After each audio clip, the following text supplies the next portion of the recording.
Hello everyone, welcome back to my channel Kickstart Privacy. Ashik this side. In today's video, I'm going to cover data minimization as part of this assessing data protection practices in an organization series. Alright. Please note that these assessment questionnaires are meant to provide a general idea of the types of questions you may include in the assessment. It is crucial that to tailor them to your organization's specific context, processes, and legal requirements to accurately assess the data protection practices and compliance with the relevant data protection regulations. All right.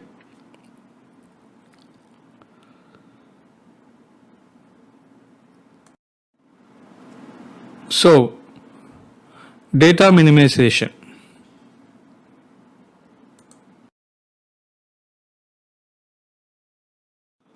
Data minimization is one of the core principles of the GDPR. Right. According to the GDPR, data minimization means that personal data collected by organizations should be adequate. That means only collect data that is relevant and necessary for the intended purpose. Right. The second point, limited.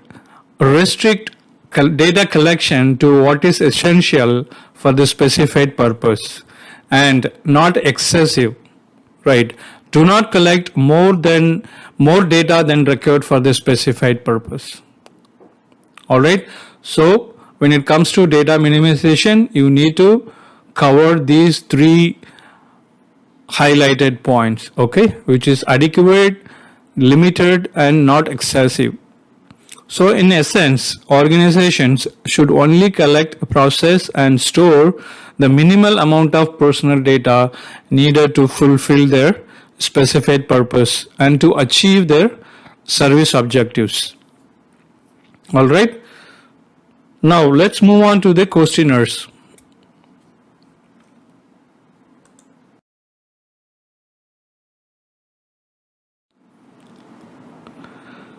Let's start the assessment.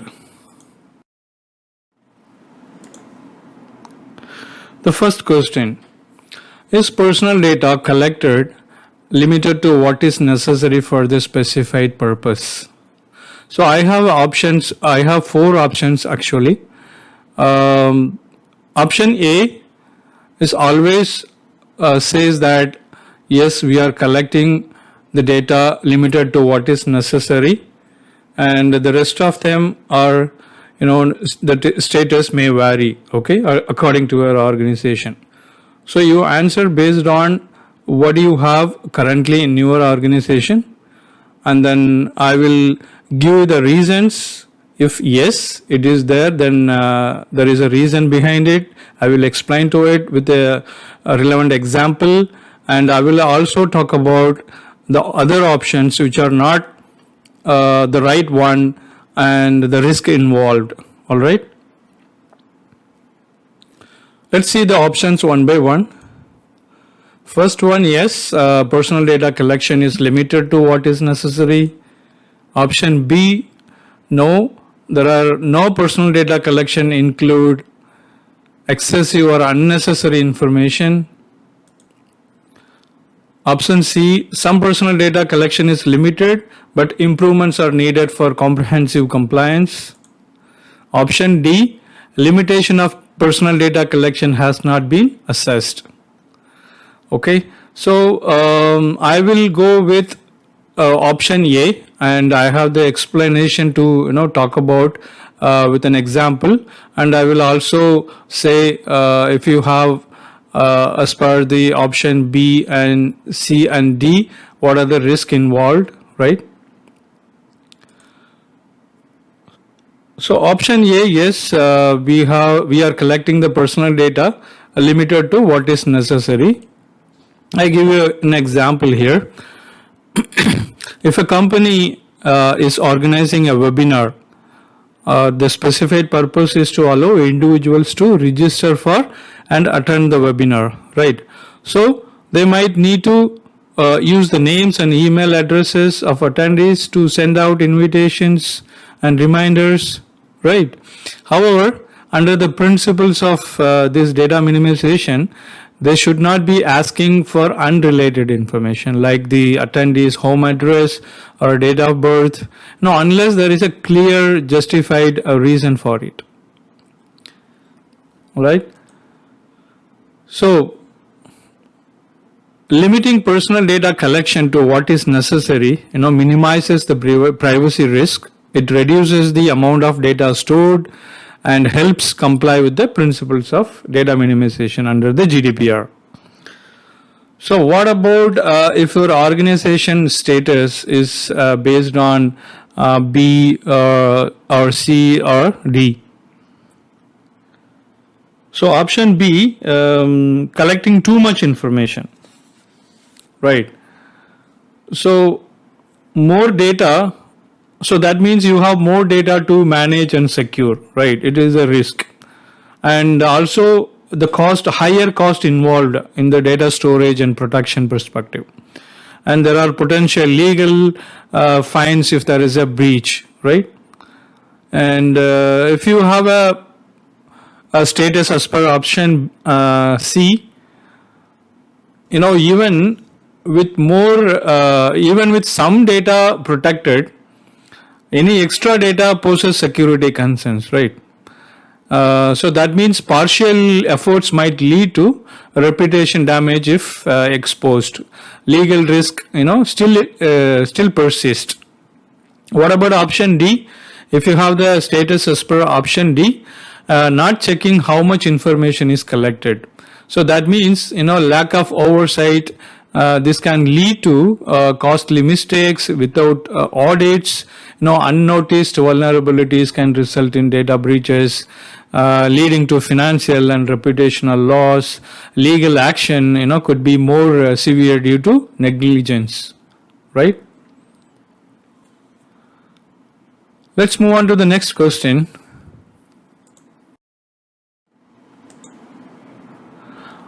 Are individuals provided with clear options to select the types of personal data they want to share? Let's see, the options are: yes, individuals are provided with clear options to select the types of personal data they want to share. No, individuals do not have options to choose the types of personal data they want to share. Some options are provided, but improvements are needed for clarity and comprehensiveness. Option D, provisions of options for selecting personal data has not been assessed.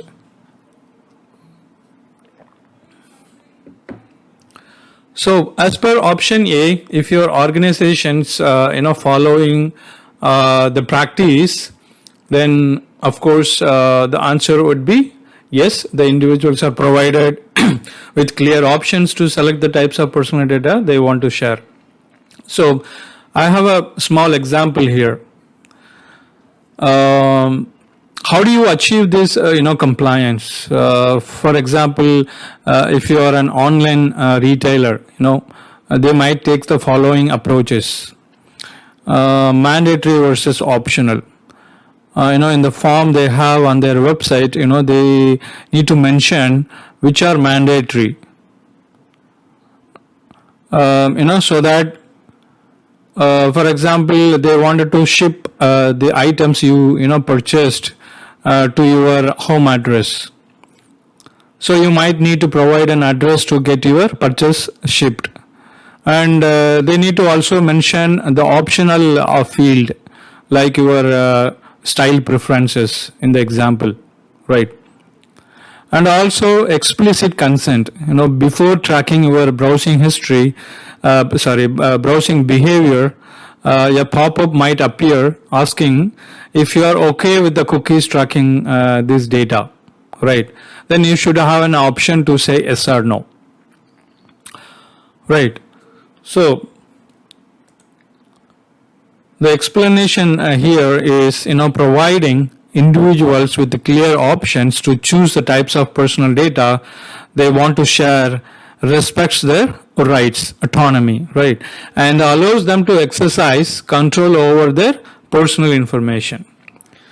And let's see the other options. If your organization status, as per the option B, C, and D. So when it comes to option B,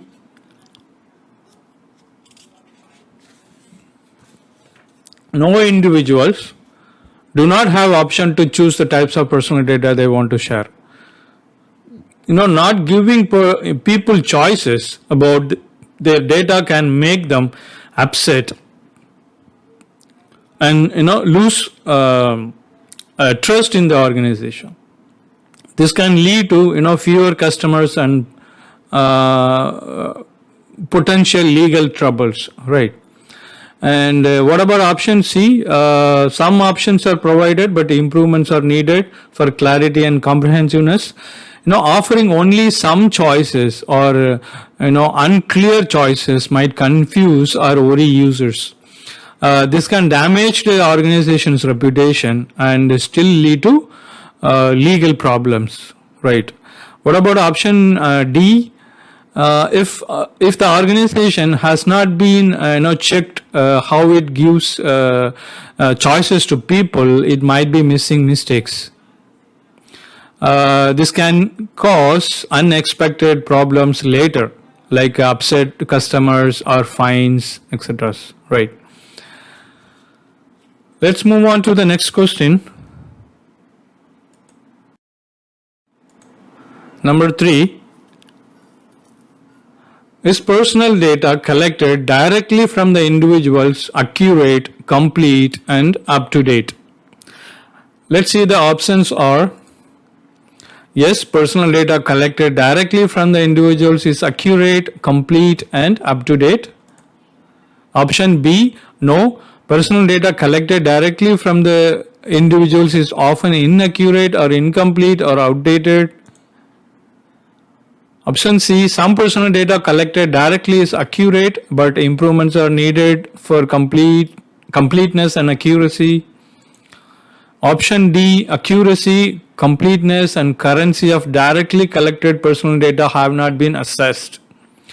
And of course, I go with option A because the personal data we are collecting, directly from the individual is accurate and complete and up to date.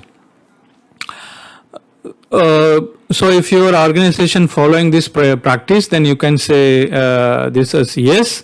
And I have one example to talk about to give you more clarity.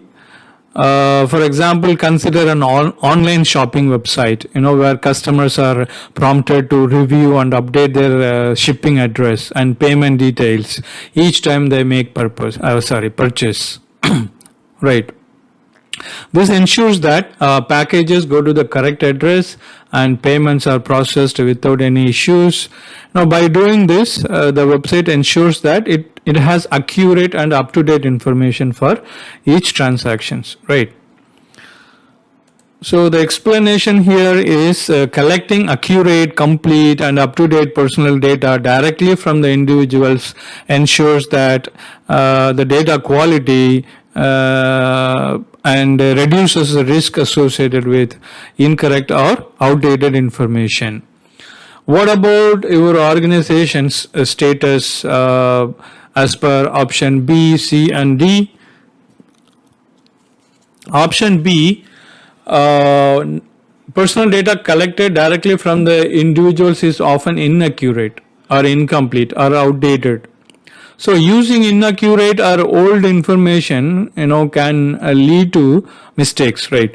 Like contacting the wrong person or sending the wrong products, etc. These mistakes can harm the organization's image and increase cost, from having to correct errors. What about option C? If your organization status as per option C, if only some of the data is correct, the organization might still face problems, right? Partially correct data can confuse decision and might upset people if they find mistakes in how their information is used. What about option D, your status as per option D? Without checking the quality of the data collected, the organization might be using a wrong or old information without even knowing it. This can lead to unexpected mistakes and possible compliance or fines. All right, let's move on to the next question, number 4. Are mechanisms in place to review and update personal data to ensure its relevance and accuracy? Let's see, the options are: yes, mechanisms are in place to review and update personal data for relevance and accuracy. Option B, there are no mechanisms to review and update personal data for relevance and accuracy. Some mechanisms exist, but improvements are needed for effectiveness and consistency. Option D, review and update mechanisms for personal data have not been assessed. And the option A is my answer, because the mechanisms are in place to review and update personal data for relevance and accuracy. Yes. I'm going to give you an example here. So let's see the mechanisms to review and update personal data. User access and control is one of the mechanisms, right? So many online platforms and services allows users to access their personal data directly, right? So you will be provided with your own credential to log into their platform and see your data are up to date. So user can log in, view their data and make any necessary corrections. This self-service model is often the most efficient way to keep the data up to date. The other mechanisms is retention policies. So organizations can set the data retention policies that automatically delete the data after a certain period or when it is no longer needed.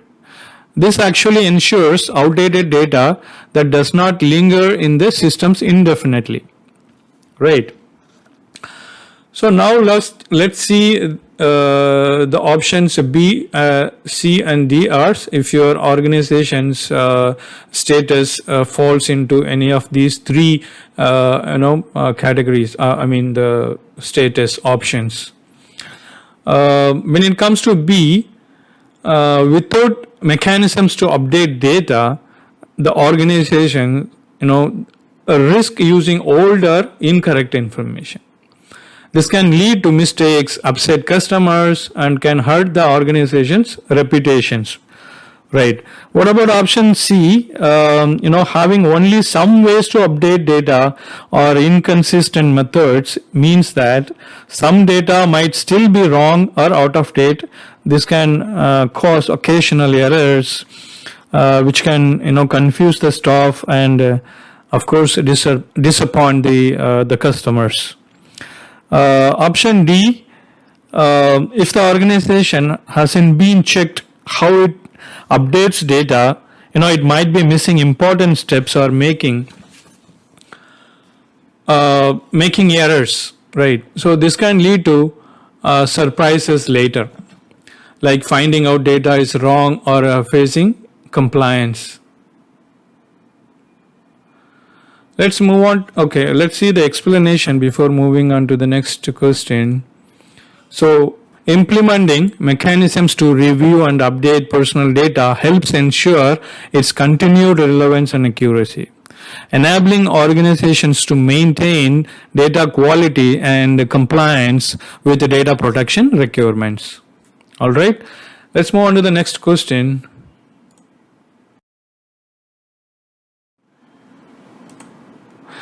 Are data fields and collection forms designed to collect only the necessary information?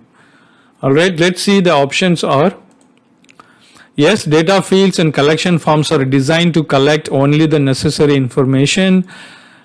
Option B, no, data fields and collection forms collect excessive or unnecessary information. Option C, some fields and forms are designed to collect the necessary information, but improvements are needed for consistency. Option D, design of data fields and collection forms has not been assessed. And I'm going to go with option A because the data fields and collection forms are designed to collect only the necessary information in our online stores. And I have one example here. Let's say you sign up for basic newsletters, from a cooking website or any other websites you wanted to receive, such newsletters. So the sign up form should only ask for your email address and your name, because that's all they need to send you the newsletter and personalize it, right? So the explanation here is designing the data fields and collection forms to collect only necessary information ensures that individuals are not required to provide excessive or relevant data, aligning with the principle of data minimization. All right. What about if your organization status as per option B, C, and D? As per option B, collecting too much information can, overwhelm or worry individuals. For the organization, managing extra data can be costly, and there is a high risk if there is a data leak or other issues. As per option C, if only some part of the system collects the right amount of data, the organization might still face challenges. Mixed practices can confuse both staff and customers and may still risk collecting too much information at times. As per option D, without checking, how data is collected, the organization might be gathering too much or wrong kind of information, without realizing it. This can lead to future problems like upset customers or legal challenges. All right, let's move on to the next question, number 6. Are data anonymization or pseudonymization techniques used to minimize the use of personal data? Let's see, the options are yes, data anonymization or pseudonymization techniques are used to minimize the use of personal data. No, data anonymization or pseudonymization techniques are not utilized. Some techniques are used, but improvements are needed for wider applications. Use of data anonymization or pseudonymization techniques has not been assessed. So, I'm going to go with the option A, yes. We are using data anonymization or pseudonymization techniques, used to minimize the use of personal data. So I'm going to give you one example here. So imagine a healthcare research study that collects patient data for analysis. Before analyzing or sharing the data, all personally identifiable information like names, social security numbers, and address are replaced with random identifiers. Right. So this means that the researchers can still perform the meaningful analysis, without knowing who the individual patients are. Right. So the explanation here is employing data anonymization or pseudonymization techniques helps protect individuals' privacy by minimizing the use of identifiable personal data while still allowing for legitimate data processing purposes. All right. Okay, now let's see your organization status as per option B or C or D. So as per B, not using these techniques means that the organization is handling raw or identifiable data, right? So this increases the risk of privacy breaches, which can harm the organization's reputation and of course result in legal penalties. What about as per option C? Using these techniques in only some areas means that there is still a risk of exposing identifiable data elsewhere, right? This inconsistent practice might leave vulnerabilities in the system and can pose both operational and reputational risk. What about as per option D? Without checking how data is protected, the organization might unknowingly expose sensitive data. Not being aware of potential vulnerabilities can lead to unexpected breaches, causing trust issues with the customers and potential legal actions. Right. Okay, let's move on to the next question, number 7.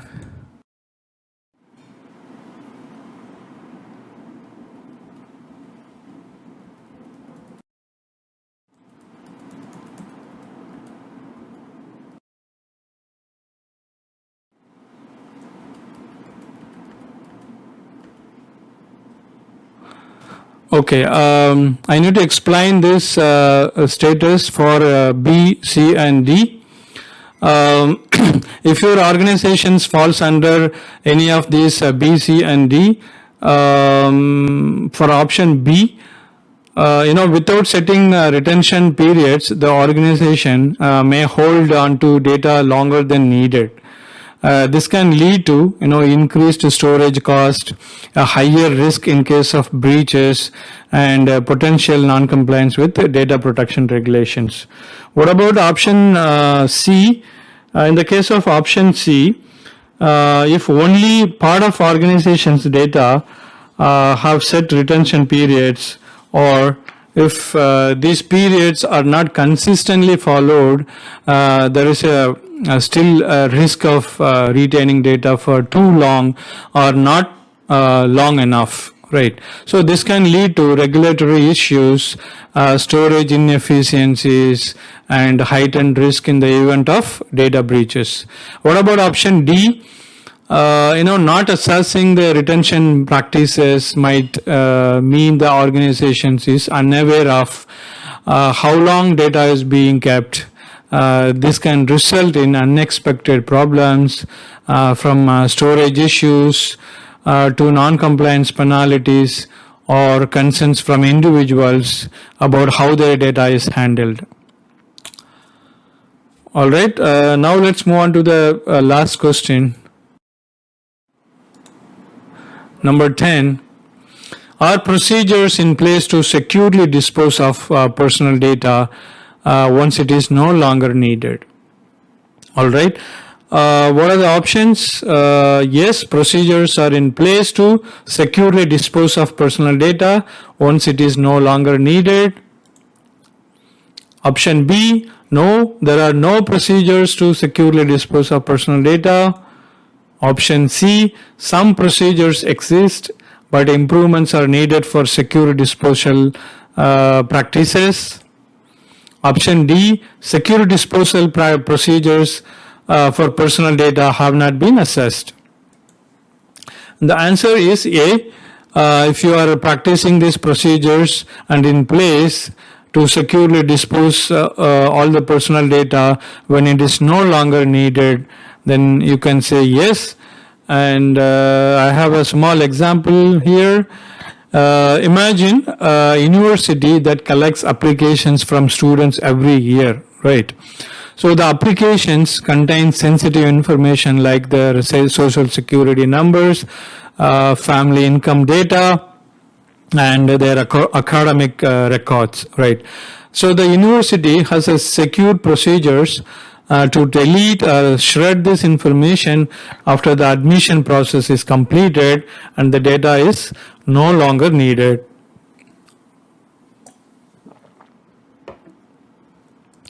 So the explanation here is implementing procedures for the secure disposal of personal data when it is no longer necessary helps prevent unauthorized access, reduces the risk of data breaches, and ensures compliance with the data protection requirements.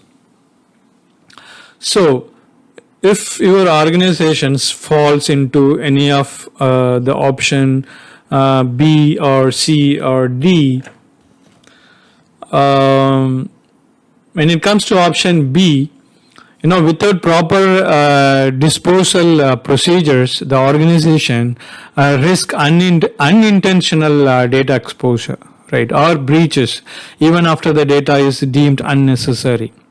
So this can result in the loss of trust, reputational damage, and potential legal consequences. What about in the case of option C? If disposal procedures are inconsistent or not fully secure, the organization still faces risk of data leaks or breaches.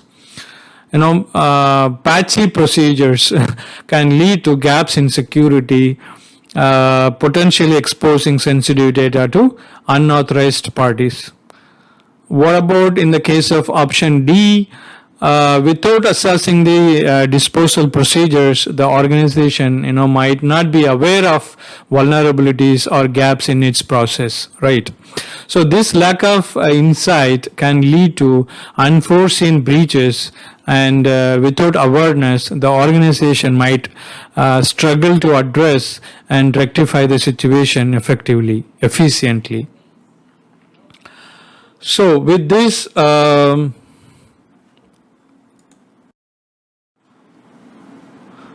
thanks for watching. So as a privacy professional, now you have a fair idea on how to assess the organization's privacy practices when it comes to data minimization, right? So please subscribe and stay tuned for the rest of the topics in this series of assessing the privacy practices in an organization. Thank you so much again. Bye-bye.